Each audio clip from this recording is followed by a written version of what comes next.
नमस्कार, मैं खुशी और आप देख रहे हैं मुंबई तरंग न्यूज।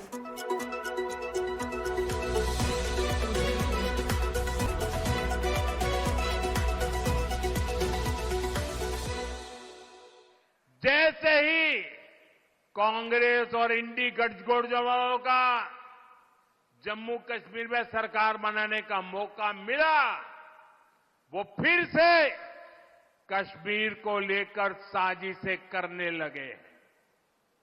आपने टीवी पे देखा होगा, 2-3 दिन पहले जम्मू कश्मीर विधानसभा में जो कुछ हुआ आपने देखा होगा।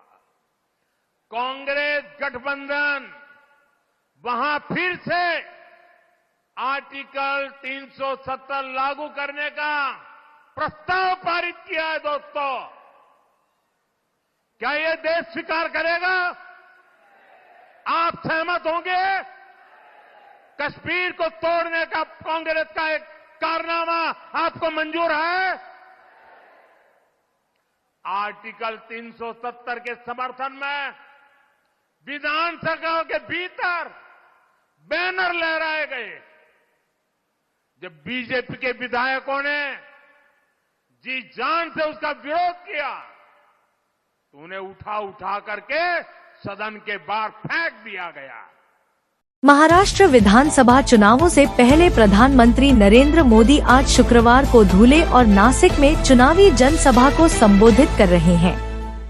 रैली को संबोधित करते हुए पीएम नरेंद्र मोदी ने कहा, विकसित महाराष्ट्र और विकसित भारत के लिए हमारी महिलाओं को सशक्त बनाना और उनके जीवन को आसान बनाना बहुत महत्वपूर्ण है। जब महिलाएं आगे बढ़ती हैं, तो समाज तेजी से प्रगति करता है।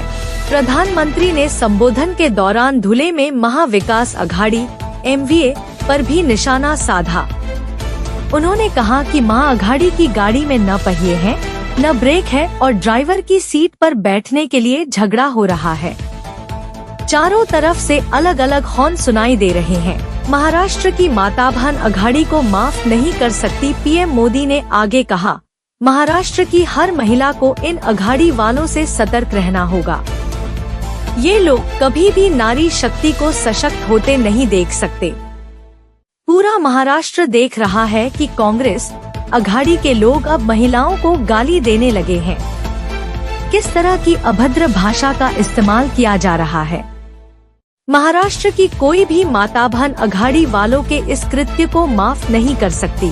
प्रधानमंत्री नरेंद्र मोदी ने कहा, जैसे ही कांग्रेस और इंडी गठबंधन को जम्मू कश्मीर में सरकार बनाने का मौका मिला, उन्होंने कश्मीर के खिलाफ अपनी साजिशें शुरू कर दी। 2 दिन पहले उन्होंने अनुच्छेद 370 को बहाल करने के लिए जम्मू कश्मीर विधानसभा में एक प्रस्ताव पारित किया। क्या देश यह स्वीकार करेगा? पीएम ने इसको लेकर कहा, कोई भी ताकत 370 वापस नहीं ले सकती। कांग्रेस के इरादे खतरनाक हैं। पीएम मोदी ने अपने संबोधन में आरक्षण का मुद्दा भी उठाया। उन्होंने कहा, आजादी के समय बाबा साहेब दलितों और वंचितों के लिए आरक्षण चाहते थे, लेकिन नेहरू जी इस बात पर अड़े थे कि दलितों, पिछड़ों और वंचितों को आरक्षण नहीं दिया जाना चाहिए। बड़ी मुश्किल से बाबा साहेब दलितों और आदिवासियों के लिए आरक्षण का प्रावधान कर पाए थे। नेहरू जी के बाद इंदिरा जी आईं और उनका भी आरक्षण के खिलाफ यही रवैया था।